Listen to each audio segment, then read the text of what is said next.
Hello student, मैं फिर से एक बार लेकर के आया हूँ 12th का हिस्ट्री सब्जेक्ट, जिसमें हम लोग सेकेंड चैप्टर देखेंगे मौर्य वंश से लेकर के गुप्त काल तक का इतिहास। हम लोग फर्स्ट चैप्टर देख चुके हैं हड़प्पा सभ्यता, तो हम लोग चलिए स्टार्ट करते हैं सेकेंड चैप्टर। सेकेंड चैप्टर में है प्राचीन भारतीय इतिहास के अध्ययन के स्रोत। देखिए, प्राचीन भारतीय इतिहास के अध्ययन का जानकारी जो है हमें कितने स्रोतों के माध्यम से मिला है उसके बारे में हम लोग यहाँ पे देखेंगे। तो प्राचीन भारतीय अध्ययन के स्रोत को जो है ना हम लोग 3 भागों में बांट दिए हुए हैं। पहला है साहित्यिक स्रोत, दूसरा है पुरातात्विक और तीसरा क्या है, विदेशी यात्रियों का विवरण। ठीक है, विदेशी यात्रियों का विवरण। देखिए, साहित्यिक स्रोत क्या है? साहित्यिक स्रोत होता है वे लिखित स्रोत जो एक किसी कालखंड का क्या करे, जानकारी दे, उसे साहित्यिक स्रोत कहते हैं। साहित्यिक स्रोत के अंतर्गत जो है वेद, वेदांग, उपनिषद,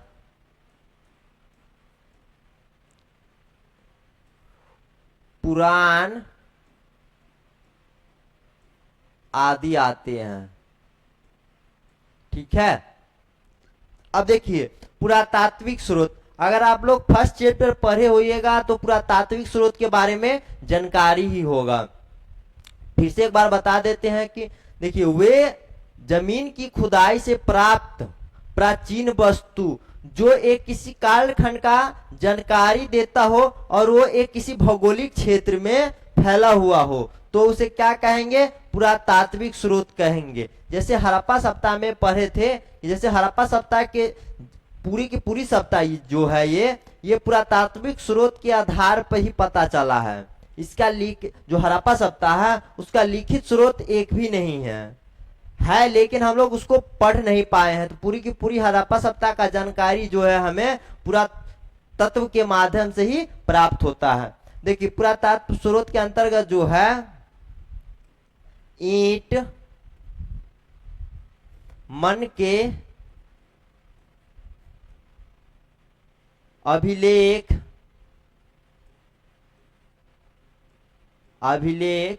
खंडहर, ये सब आदि आते हैं। ठीक है, मोहर हो गया, ये सब किसके अंतर्गत आते हैं? ये सब पुरातात्विक स्रोत के अंतर्गत आते हैं। क्वेश्चन भी पूछा जाता है, किताब जो है कौन से स्रोत के अंतर्गत आते हैं? तो ये हो जाएगा साहित्यिक स्रोत के अंतर्गत, और उसमें ऑप्शन दे देगा, इसमें से क्वेश्चन पूछेगा इसमें से कौन सा पुरातत्व है। ठीक है, तो किताब का नाम भी दे देगा और एक डाल देगा ईंट, मनके, अभिलेख, ये डाल देगा। या पूछ लेगा कि इसमें से कौन पुरातत्व नहीं है, तो इसमें से 3 ऑप्शन ये डाल देगा और एक किताब डाल देगा। तो इसमें से नहीं कौन हो जाएगा? किताब। किताब कौन सा है? तो साहित्यिक स्रोत है। किताब जो क्या है? साहित्यिक स्रोत है। अब देखिए विदेशी यात्री, देखिए विदेशी यात्रियों के विवरण में जो है, विदेशी जो भी यात्री आए वो भारत में आकर के जो है ना भारत के अनेक पहलुओं पर जो है ना एक पुस्तक लिखे, उसी को क्या है? विदेशी यात्रियों के विवरण कहा जाता है। जैसे इंडिका,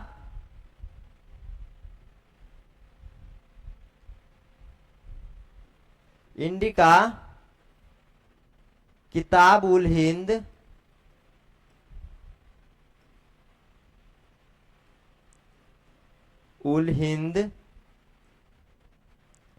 या रेहला आदि कर दीजिए, है ना। चलिए आगे देखते हैं। देखिए साहित्यिक स्रोत के बारे में हम लोग देखते हैं। देखिए वेद जो है, वेद कितने हैं? 4 वेद है। वेद कितने हैं? 4 है। ये प्राचीन भारत के धार्मिक और दार्शनिक विचारों का वर्णन जो है कहाँ पे मिलता है? तो वेद में मिलता है। पुराण कितना है? पुराणों की संख्या 18 है। और पुराण से जो है भारतीय इतिहास और पौराणिक कथा और सामाजिक रीति रिवाजों का वर्णन हमें कहाँ पे मिलता है? पुराण में मिलता है।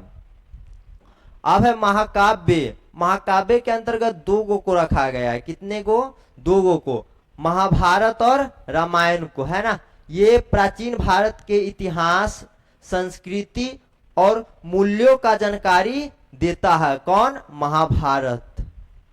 महाभारत जो है इतिहास, संस्कृति और मूल्यों का जानकारी देता है। अब है बौद्ध और जैन साहित्य। त्रिपिटक, जातक कथाएं, आगम सूत्र आदि जो है प्राचीन भारत के इतिहास, धार्मिक इतिहास और दार्शनिक इतिहास का ज्ञान हमें कहाँ से मिलता है? तो बौद्ध धर्म के और जैन धर्म के साहित्य से। जैसे त्रिपिटक, जातक कथाएं, आगम सूत्र, ये सब क्या है? बौद्ध और जैन धर्म के साहित्य है। अब है अर्थशास्त्र। ये कौटिल्य के द्वारा लिखा गया है। ये कौटिल्य के द्वारा लिखा गया है। इसी का नाम है चाणक्य कहिए या विष्णुगुप्त कहिए, इसी का नाम है, कौटिल्य का ही नाम है। कौटिल्य के द्वारा जो रचित अर्थशास्त्र है वे प्राचीन भारत के इतिहास में राजनीतिक, आर्थिक और सामाजिक व्यवस्था का ज्ञान हमें किससे मिलता है? तो कौटिल्य के अर्थशास्त्र से मिलता है। अन्य ग्रंथ है ना, अन्य ग्रंथ में जो है नाटक, कविताएं या अन्य साहित्य भी है, वे प्राचीन भारत के सामाजिक, सांस्कृतिक, राजनीतिक जीवन के बारे में हमें जानकारी देता है। देखिए अब है पुरातात्विक स्रोत, है ना। पुरातात्विक स्रोत के अंतर्गत जो है अभिलेख आता है। अभिलेख पे जो है धात पत्थर पर जो है लिखा हुआ रहता है ना, लेख लिखा रहता है, उसे ही अभिलेख कहते हैं। धातु, मिट्टी की पट्टिकाओं पर खुदे हुए लेख, जो मिट्टी पे लिखा हुआ रहता है या पत्थर पे जो है छेनी हथौड़ी से काट काट करके लिखा जाता है, उसी पे पट्टिकाओं पर खुदे हुए लेख ये शासकों, धार्मिक नेताओं, आम लोगों द्वारा छोड़े गए संदेश हो सकते हैं। जैसे अशोक है, अशोक ने सबसे ज्यादा अभिलेख जो है ना छोड़े हैं।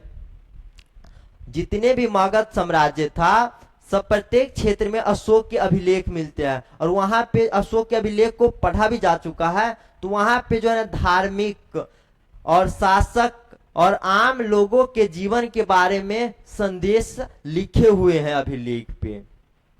तो वही बता रहे हैं। देखिए सिक्का पर जो है राजा अपना नाम तो लिखता ही है, ईस्वी का नाम भी लिखता है। अगर राजा अपना नाम लिख रहा है तो उसके वंश के बारे में भी हमें जानकारी मिल जाता है, और जो है ना वहां उस समय के अर्थव्यवस्था के बारे में भी जानकारी मिल जाता है। जैसे अगर ज्यादा से ज्यादा अमीर साम्राज्य होगा तो सोना का अथी रहेगा, है ना। अगर उससे कम रहेगा, अगर कम अमीर रहेगा तो चांदी का रहेगा, शीशा का रहेगा, अनेक तरह के रह सकता है। जैसे सोने, चांदी, तांबे के सिक्के ये शासकों के राजवंशों और आर्थिक गतिविधियों के बारे में जानकारी देता है। कौन? सिक्का। अब देखिए स्मारक और भवन। देखिए स्मारक और भवन जो है कला के बारे में और धार्मिक प्रथाओं के बारे में जानकारी देता है। जैसे अगर भवन का डिजाइन किस प्रकार से है, किस शैली पे बना हुआ है, इसके बारे में जानकारी हमें कैसे मिलेगा? स्मारक और भवन से ही मिल सकता है। अब है मूर्ति और चित्रकला। देखिए मूर्ति विभिन्न देवी देवताओं, राजाओं और आम लोगों की मूर्तियां, चित्रकला ये कला, वेशभूषा और सामाजिक रीति रिवाजों के बारे में जानकारी देता है। जैसे आप देखे होइएगा हड़प्पा सप्ताह में एक जो है ना दाढ़ी वाले पुरुष के चित्र दिखाए गए हैं। तो विद्वानों ने ऐसा अनुमान लगाया कि ये राजा का फोटो है, राजा का मूर्ति है। इसे ये अनुमान लगा क्योंकि दाढ़ी बना हुआ था, इसे अनुमान लगाया। और अगर मान लीजिए अगर राजा का मूर्ति बना हुआ है, उस पे क्या है, वेशभूषा भी चढ़ाए होंगे, कपड़ा के भी अति छोड़े होंगे, अवशेष छोड़े होंगे, तो उसके वेशभूषा के बारे में भी हम लोग जानकारी प्राप्त कर सकते हैं। अब देखिए उत्खनन है, उत्खनन से जमीन के जब खुदाई करेंगे तो अनेक प्रकार के वस्तु मिलेंगे, जैसे सिक्का हो गया, मोहर हो गया, है ना, ये सब कहाँ पे मिलेंगे, जमीन के अंदर ही मिलेंगे। तो पुरातात्विक स्थलों की खुदाई से प्राप्त जैसे कि मिट्टी के बर्तन, औजार, आभूषण, ये मानव इतिहास और संस्कृति के बारे में जानकारी प्रदान करते हैं। जैसे सिक्का अगर मिला, तो पहले भी बताया कि सिक्का मिलेगा तो उसके आर्थिक जीवन के बारे में, उसके वंश के बारे में अनुमान हम लोग क्या कर सकते हैं, लगा सकते हैं, है ना। मिट्टी के बर्तन मिलेगा, तो मिट्टी के बर्तन मिलेगा तो इससे हम ये अनुमान लगा सकते हैं कि उस समय में क्या है, चाक का आविष्कार हो चुका था। अब है विदेशी यात्रियों के विवरण। देखिए विदेशी यात्रियों के विवरण में सबसे पहले है मेगास्थनीज। मेगास्थनीज के पुस्तक का नाम क्या है, इंडिका है, ठीक है, इंडिका है। और ये मेगास्थनीज जो है किसके दरबार में रहता था, तो चंद्रगुप्त के दरबार में रहता था। देखिए चंद्रगुप्त मौर्य वंश के चंद्रगुप्त मौर्य के दरबार में आया था। उसने अपनी पुस्तक इंडिका में भारतीय समाज और संस्कृति का वर्णन किया है। अब देखिए इंडिका से जो है हमें क्या है, मौर्य काल के समाज और संस्कृति के बारे में तो जानकारी मिल रहा है। अगर मान लीजिए मेगास्थनीज नहीं आया होता तो हमें इसकी जानकारी नहीं मिलता। देखिए फाहियान आया, है ना, फाहियान गुप्त काल में आया था।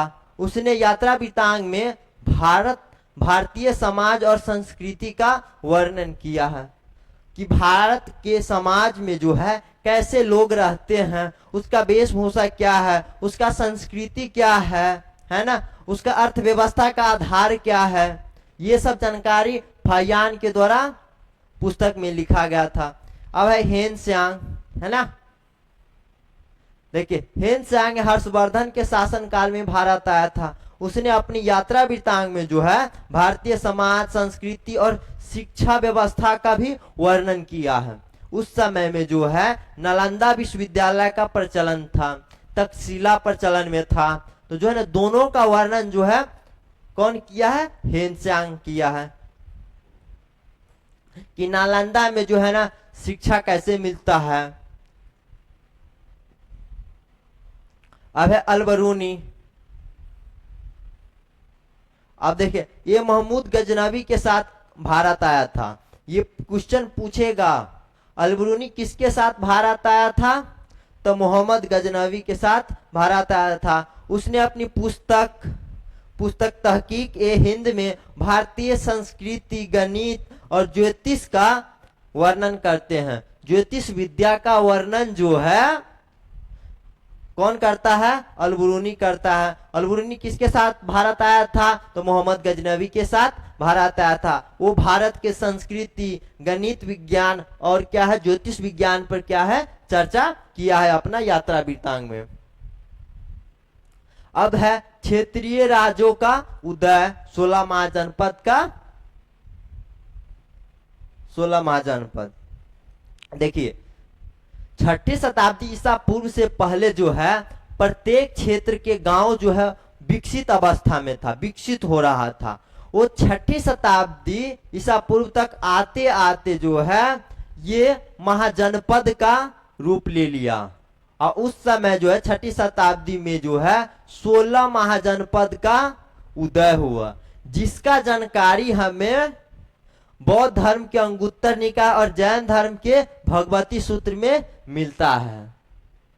वो 16 महाजनपद हो गया काशी, कौशल, अंग, मगध, वज्जी, मल्ले, चेदी, वत्स, कुरु, पंचाल, मत्स्य, सुरसेन, अस्मक, अवंती, गंधार और कंबुज। ये 16 महाजनपद है। ये 16 महाजनपद में सबसे शक्तिशाली महाजनपद कौन था, तो मगध महाजनपद था,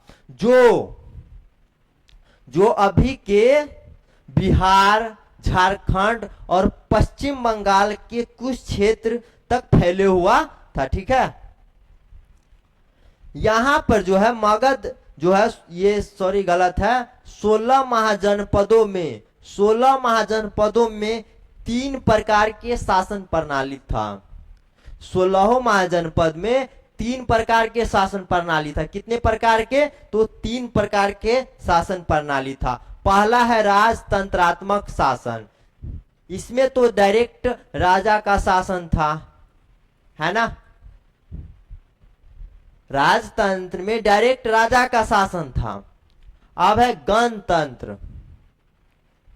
देखिए गणतंत्र में जो है जनता का शासन तो होता है कि अभी की बात है कि भाई कि चुनाव होता है ना, और फिर मेरे द्वारा चुने हुए लोग क्या है ऊपर जाते हैं। लेकिन उस समय में चुनाव नहीं होता था। उस समय में गांव के या किसी एक क्षेत्र के जो है जमींदार होते थे। वो जमींदार ही क्या है, जमींदार ही दरबार में जाता था। जमींदार ही क्या है दरबार में जाता था, और फिर वो क्या है नियम कानून बनाते थे, फिर वो डिसीजन देते थे। अब है कुलीन तंत्र, है ना। देखिए इसी में से जो है ना, जो है 5-10 प्रत्येक क्षेत्र के जमींदार गए, वो जो काबिल रहेंगे उसे ही क्या है राजा घोषित कर दिया जाएगा। उस समय में भी राजा राजतंत्र ही एक तरीके से कहिए, है ना। अभी है ना कि चुनाव होता है कि मेरे द्वारा चुने हुए लोग क्या है जाते हैं। जैसे लोकसभा होता है ना, संसद है ना। संसद के 3 अंग है, लोकसभा, राज्यसभा और राष्ट्रपति। लोकसभा के सदस्य को हम लोग चुनते हैं, लोकसभा के सदस्य संसद होते हैं, है ना। तो संसदों की संख्या भारत में कितना है, लोकसभा के सदस्यों की संख्या तो 543 है। 543 है, 543 है ना। और इसी में से एगो को चुनकर क्या है प्रधानमंत्री बना दिया जाता है।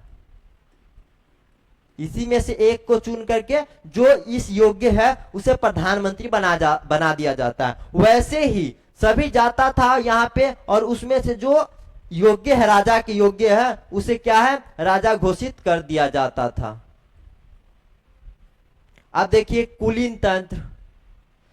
अब कुलीन तंत्र में है जो सब शक्तिशाली योग्य व्यक्ति होता था, 4-5 गो को चुन करके जो है 4-5 गो को चुन करके जो है इसमें राजा बना दिया जाता था।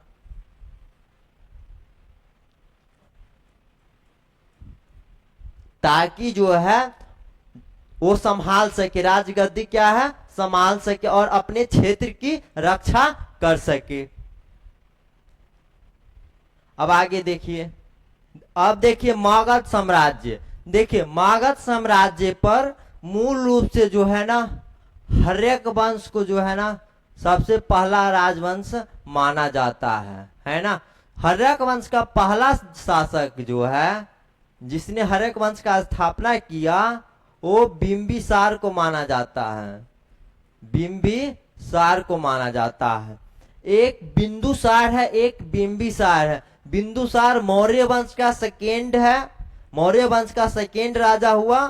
चंद्रगुप्त का बेटा हुआ बिंदुसार, और ये क्या है बिंबिसार, है ना। बिंबिसार ने 15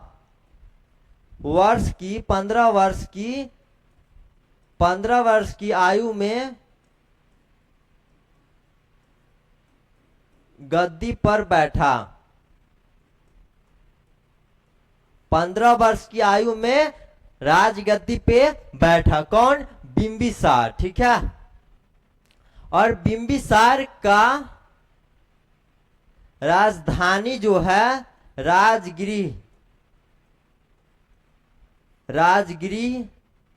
जो राजगीर पड़ता है, अभी वर्तमान समय में को राजधानी बनाया। राजधानी बनाया।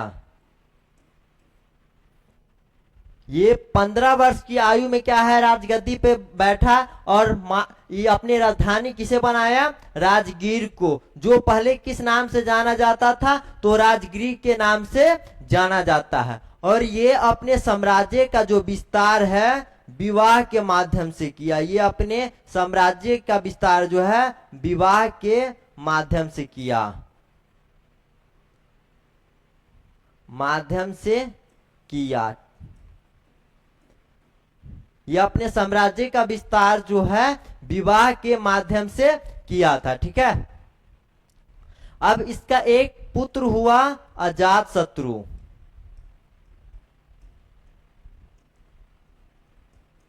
अजात शत्रु, इसका एक पुत्र हुआ अजात शत्रु, शत्रुओं को नाश करने वाला। एक समय में इसे लगा कि राजगद्दी का शत्रु जो है पिताजी है, तो ये अपने पिता की क्या कर दिया, हत्या करवा दिया। क्या है, ये अपने पिता की हत्या कर दिया। कौन, अजात शत्रु। इसे लगता था कि राजगद्दी का जो है शत्रु कौन है, तो पिताजी है, बिंबिसार है, तो ये अपने पिता बिंबिसार की हत्या कर दिया। ठीक है।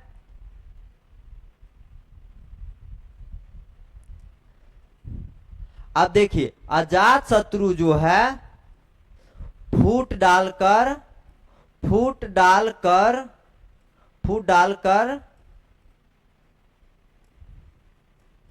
अपने साम्राज्य का विस्तार किया,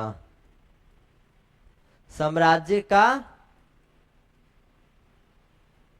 विस्तार किया।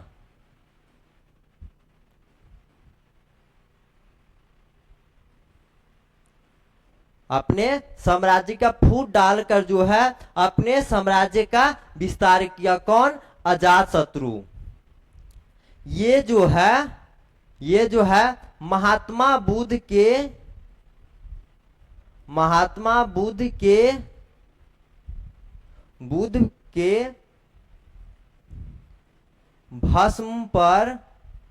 भस्म पर राजगृह में स्तूप का निर्माण कराया, स्तूप का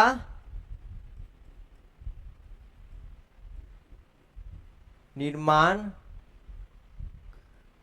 करवाया था। ठीक है। उनके भस्म पर क्या है, स्तूप का निर्माण करवाया था। और महात्मा बुद्ध के मृत्यु के बाद जब देखा कि उनके जो शिष्य हैं बिखर रहे हैं, अलग अलग हो रहे हैं, सबको एक करने के लिए प्रथम बौद्ध संगीति का भी आयोजन करवाया। प्रथम बौद्ध संगीति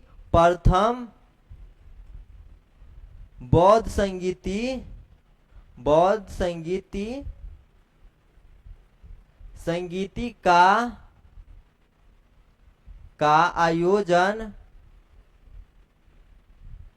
आयोजन 483 ईसा पूर्व में करवाया था। महात्मा बुद्ध के मृत्यु के बाद उनके भस्म पर एक स्तूप का भी निर्माण करवाया। और जब लगा कि उनके शिष्य, उनके अनुयायी जो है बिखर रहे हैं, उसके लिए एक बौद्ध संगीति का भी आयोजन करवाया था। कब करवाया था, तो 483 ईसा पूर्व में। ये जो संगीतीय आयोजन करवाया इसे प्रथम बौद्ध संगीति के नाम से जाना जाता है। ठीक है। अब इसका एक पुत्र हुआ उदयीन। अजात शत्रु का एक पुत्र हुआ उदयीन। इसको मिटा देते हैं, लिख लीजिएगा।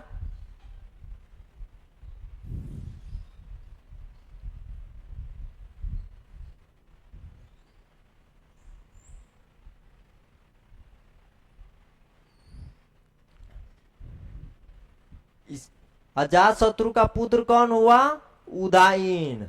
उदायीन ने जो है पाटलिपुत्र पाटलिपुत्र नगर का स्थापना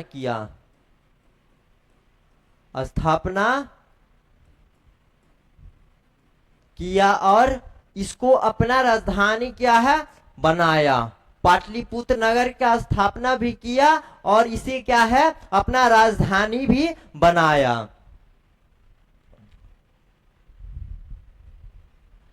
अब जो है हर्यक वंश का अंतिम शासक हुआ नागदशक।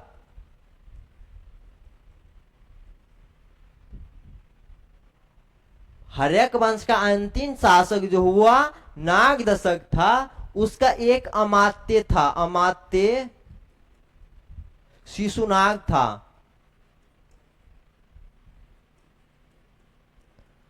उसका एक अमात्य कौन था? शिशुनाग था।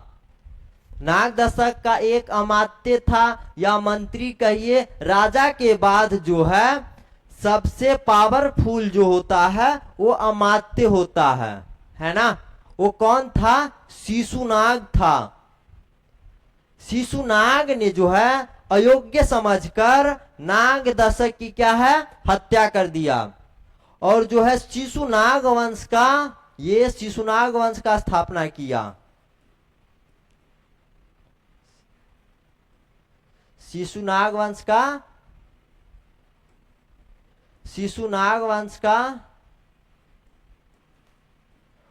का स्थापना किया। ठीक है। और ये अपनी राजधानी किसे बनाया? वैशाली को, जो वर्तमान समय में भी क्या है वैशाली के नाम से जाना जाता है। आप नाम सुने होइएगा, क्या कहते हैं इसको, हाजीपुर का। हाजीपुर जो है वैशाली में ही पड़ता है ना। जो अभी हाजीपुर है वो कहाँ पे पड़ता है? वैशाली में। तो वैशाली को ही शिशुनाग ने क्या किया था? राजधानी बनाया था। इसका एक पुत्र हुआ, शिशुनाग का एक पुत्र हुआ कालाशोक।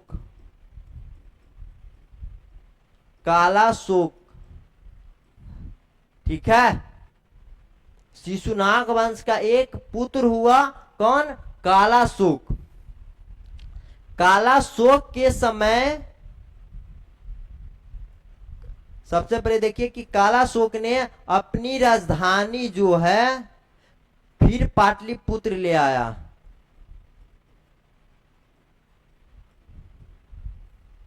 फिर पाटलिपुत्र को ही बनाया। शिशुनाग ने जो है अपनी राजधानी वैशाली को बनाया। उसका एक पुत्र हुआ कालाशोक। कालाशोक ने पाटलिपुत्र को फिर से एक बार क्या है अपना राजधानी घोषित कर दिया। इसके समय में ही 383 ईसा पूर्व में द्वितीय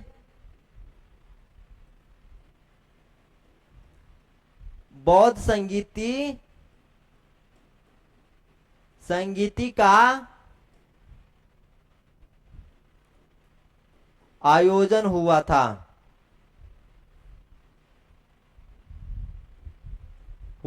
ठीक है। कालाशोक के समय में ही द्वितीय बौद्ध संगीति का आयोजन हुआ था। कब हुआ था? तो 383 ईसा पूर्व में हुआ था। किस वंश के समय में हुआ था?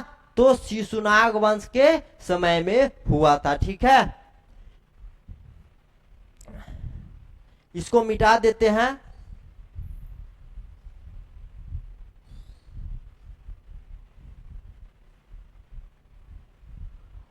अब आता है नंद वंश, है ना। इसकी स्थापना जो है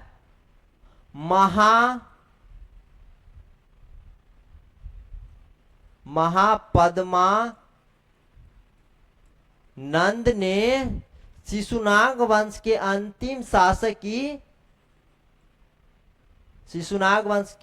अंतिम शासक की हत्या करके जो है महापद्मानंद ने जो है नंद वंश की स्थापना किया था। ऐसा माना जाता है कि महापद्मानंद के कहीं पे 5, कहीं पे 6 और कहीं पे 7 बेटे थे। ठीक है, याद रखिएगा, महापद्मानंद के कहीं पे 5, कहीं पे 6 और कहीं पे 7 बेटे का उल्लेख मिलता है। ठीक है, उसमें से बचा एक जिसका नाम था घनानंद।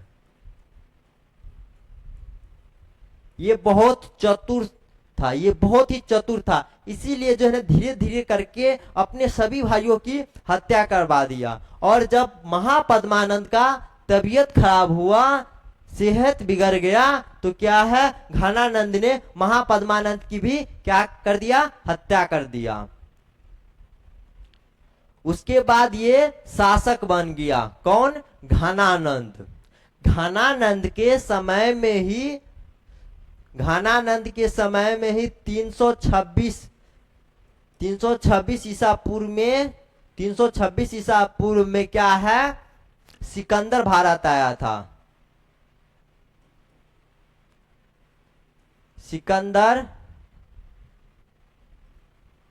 भारत आया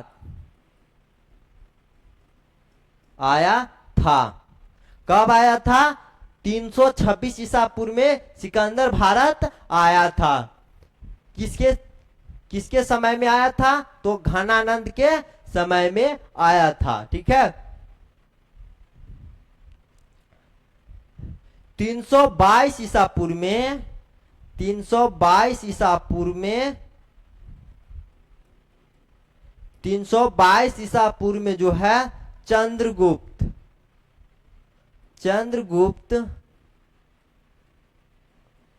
मौर्य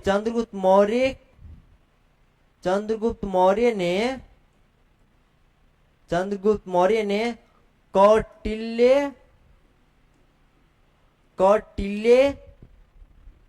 के सहायता से घनानंद की हत्या कर दिया। घनानंद की हत्या कर दिया। 322 ईसा पूर्व में क्या है, चंद्रगुप्त मौर्य ने कौटिल्य की सहायता से क्या है, घनानंद की हत्या कर दिया। अब चंद्रगुप्त मौर्य ने जो है मौर्य वंश की नींव डालती है। किस वंश की नींव डालती है, मौर्य वंश की नींव डालती है। ठीक है, घनानंद की हत्या किसने किया, घनानंद की हत्या किसने किया, तो चंद्रगुप्त मौर्य ने किया था। किसके साथ किया था, तो कौटिल्य के साथ मिलकर के घनानंद की हत्या किया था। और किस वंश की समाप्त किया था, तो नंद वंश को समाप्त कर दिया था। ठीक है, अब आता है मौर्य वंश, है ना। तो मौर्य वंश जो है आगे पढ़ेंगे। सबसे पहले देख लेते हैं कि मगध साम्राज्य के विशेषता, मगध साम्राज्य के विशेषता के बारे में देख लेते हैं। आगे जो है मौर्य वंश के बारे में हम लोग पढ़ेंगे। ठीक है, यहाँ पर सबसे पहले मगध साम्राज्य की विशेषता देख लेते हैं। देखिए, मगध साम्राज्य में शक्तिशाली शासक, देखिए मगध साम्राज्य में शक्तिशाली शासक आए, जैसे बिंबिसार हो गया, चंद्रगुप्त मौर्य हो गया, अशोक हो गया। ये सब क्या है, शक्तिशाली शासक था। ठीक है, सुदृढ़ सेना, इसमें जो है पैदल सैनिक, घुड़सवार सैनिक, हाथी सैनिक, रथ सैनिक, ये सब शामिल थे मगध साम्राज्य में। मगध साम्राज्य के शासक के पास, है ना। आर्थिक समृद्धि, आर्थिक रूप से जो है बहुत समृद्ध थे मगध साम्राज्य। क्यों, क्योंकि मगध साम्राज्य जो है नदियों से घिरा हुआ था, जिससे जो है ना सबसे पहले कि यहाँ के मिट्टी उपजाऊ हो गए थे। क्यों, क्योंकि प्रत्येक साल जो है ना बाढ़ आता था, और बाढ़ जो है ना जलोढ़ मिट्टी लेकर के आता है, और जलोढ़ मिट्टी में क्या है, उर्वरक क्षमता अधिक पाया जाता है ना। जलोढ़ मिट्टी में क्या है, उर्वरक क्षमता अधिक पाया जाता है, जिससे जो है ना कृषि करने के बाद अधिक से अधिक अनाज का उत्पादन होता है। इसीलिए जो है ना इसका अर्थव्यवस्था बहुत ही अच्छा था।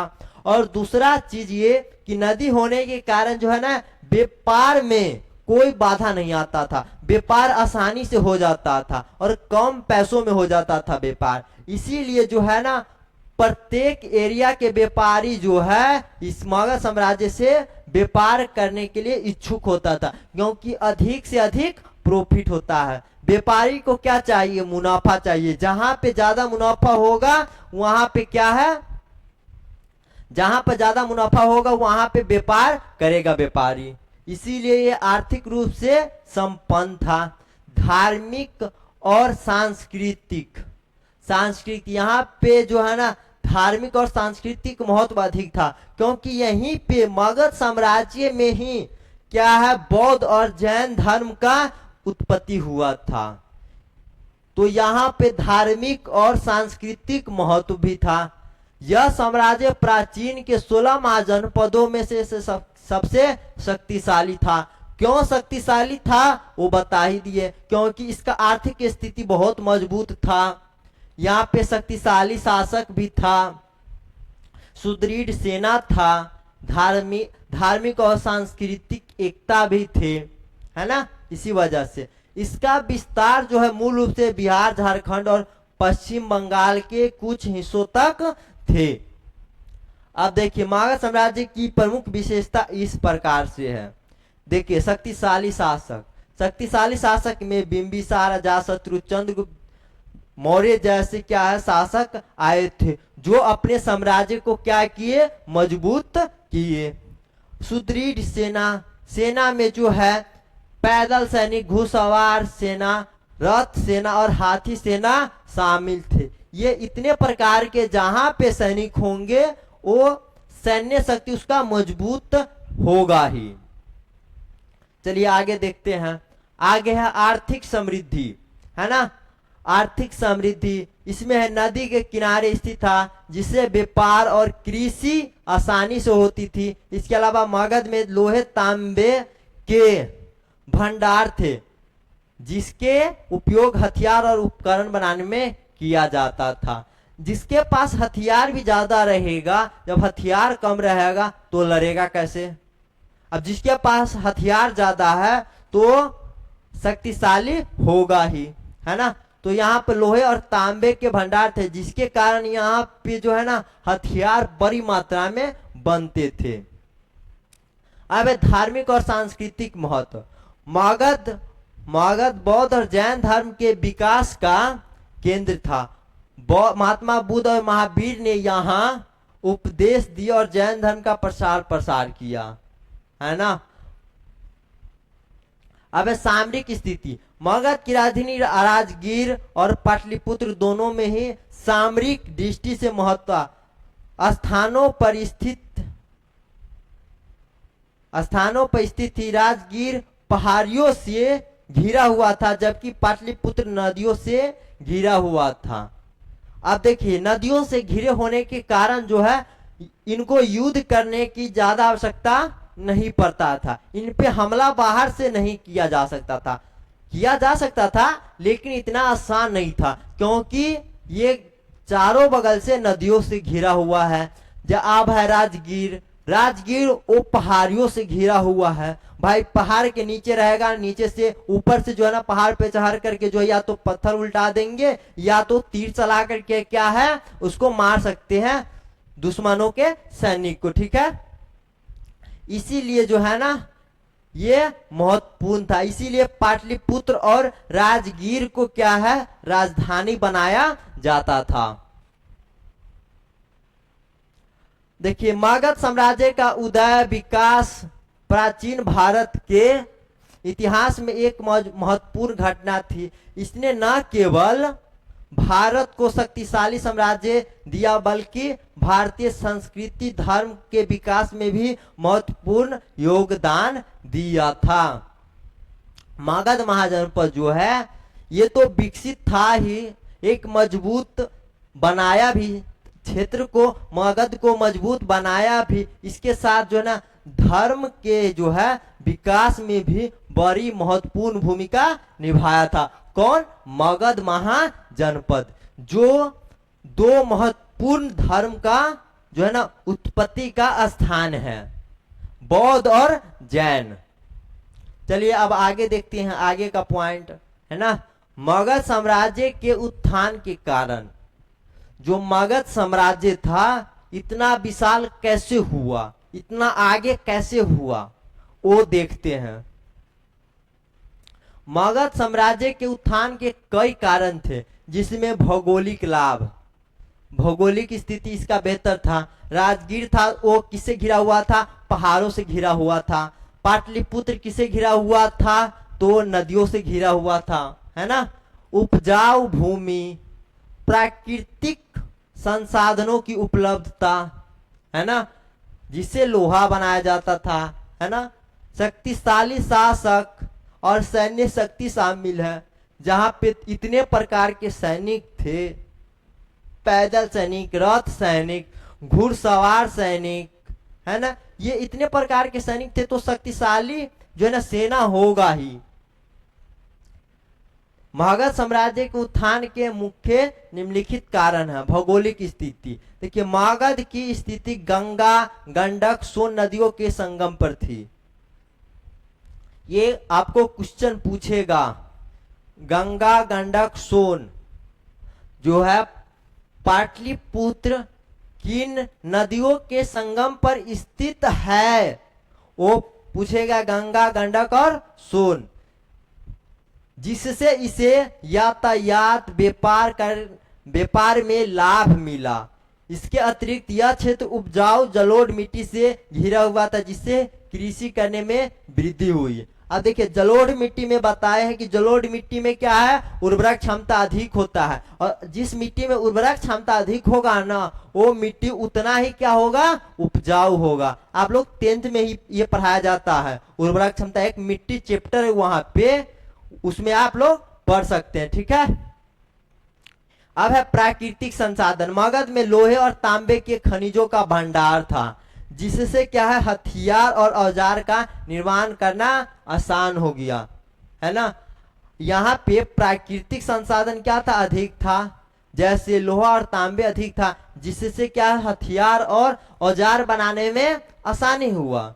जिसके पास हथियार और औजार जितना अधिक होगा उतना ही वो शक्तिशाली होगा। अब है कृषि। उपजाऊ भूमि और पर्यावरण के वर्षा के कारण जो है मगध में कृषि उत्पादन बहुत अधिक था, जिससे क्या है आर्थिक समृद्धि आई थी। अब जिस राज्य में जितना अधिक अमीर जनता होगा ना, उतना ही अधिक राजा भी होगा, और उतना ही अधिक पूरा साम्राज्य भी अमीर होगा, है ना। क्यों? क्योंकि यहाँ पे जो है ना कृषि कार्य बहुत अच्छा से होता था। क्यों अच्छा से होता था? क्योंकि यहाँ पे अनेक कारण थे। क्योंकि नदियों से घिरा हुआ था तो जलोढ़ मिट्टी आता था, जलोढ़ मिट्टी में उर्वरक क्षमता था, और उर्वरक क्षमता जो कृषि कार्य के लिए महत्वपूर्ण थे। और लोहा थे, तो लोहा जो है ना उसके जुताई कोराई के लिए भी महत्वपूर्ण था। अब आगे देखिए, राजनीतिक एकता। मगध के शासकों ने अपने आसपास के क्षेत्रों को जीतकर अपने साम्राज्य में विस्तार कर लिया था। जो जितने भी छोटे छोटे राज्य थे, मगध साम्राज्य के जो शक्तिशाली राजा थे, उनको जीत करके क्या है मगध साम्राज्य में मिला लिया था। सैन्य शक्ति मगध के आसपास एक मजबूत और अनुशासित सेना थी, जो युद्धों में प्रभावी साबित हुआ। देखिए जो एक मजबूत और क्या है अनुशासित सेना था, वो क्या है, वो युद्धों में प्रभावी साबित हुआ। अगर अनुशासित सेना रहेगा तो कहेगा कुछ और करेगा कुछ, तो क्या होगा? युद्ध हारेगा, ऑटोमेटिक कि युद्ध हार जाएगा। अब देखिए मजबूत शासक बिंबिसार, अजातशत्रु महाजनपद जैसे शासकों ने मगध को क्या किया? शक्तिशाली बनाने में भूमिका निभाया। यहाँ का प्रशासनिक स्थिति अब देखिए मगध के शासकों कुशल प्रशासन स्थापित किया, जिससे मगध साम्राज्य सुचारू रूप से संचालन हो सका, है ना। जो है ना अनुशासित सेना, तो अनुशासित लोग भी वहां के होंगे, है ना। अब राजा अनुशासित, सेना अनुशासित है, तो वहां के जनता भी क्या है, अनुशासित था। इसीलिए जो है ना मगध महाजनपद का जो है ना उत्थान बहुत अच्छा से हुआ। इन कारणों के संयोजन से मगध को एक शक्तिशाली साम्राज्य के रूप में स्थापित करने में क्या किया, मदद किया। ठीक है, पता चल गया कि कैसे जो है ना, कैसे जो है मगध साम्राज्य का उत्थान हुआ। अब देखिए मौर्य वंश, मौर्य साम्राज्य कहिए या मौर्य वंश का शुरुआत कहिए, आप मौर्य वंश का शुरुआत करेंगे। ठीक है, यहीं पे हम लोग क्लास को खत्म करते हैं, है ना। अगर आप लोग हड़प्पा सप्ताह नहीं देखे हैं तो सबसे पहले हड़प्पा सप्ताह को देख लीजिए, फिर जो है ना मौर्य वंश से लेकर गुप्त काल तक के इतिहास को फर्स्ट लेक्चर देख लीजिए। ये लेक्चर देख करके जो है ना सेकेंड लेक्चर में आइएगा। अगर आप लोग द हंस एकेडमी को सब्सक्राइब नहीं किए हैं तो द हंस एकेडमी को क्या कीजिए, सब्सक्राइब कर दीजिए, और जो है ना इस वीडियो को जो है ना शेयर करते रहिए अपने दोस्तों में। ठीक है, थैंक यू सो मच।